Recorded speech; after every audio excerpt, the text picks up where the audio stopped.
যে এই উম্মত জাহান্নামে যাবে কি করে জাহান্নামে যাবে এটা আমার বুঝে আসে না।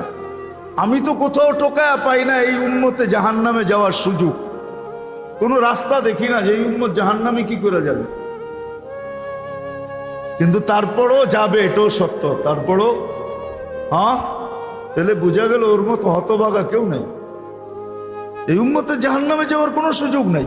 আমি আপনাকে দেখাইতেছি, আসসালাতু ইলা সালাতি কাফারা, যে 5 ওয়াক্ত নামাজ পড়ে সে বুকে হাত দিয়া বলতে পারে 24 ঘন্টার গুনাহ মাফ। কেন? হাদিস তো সত্য না মিথ্যা? হ্যাঁ, এখন হুজুররা কইব সগীরা গুনাহ মাফ হয়ে যায়, তাহলে আপনি সগীরা গুনার দলে, আরেক দল হুজুররা আছে যারা বলে কবিরা গুনাহ মাফ হবে। আমি কবিরা গুনাহ আলাদের পক্ষে, নামাজে কবিরা গুনাহ মাফ হয়। কি নামাজে মাফ হয়?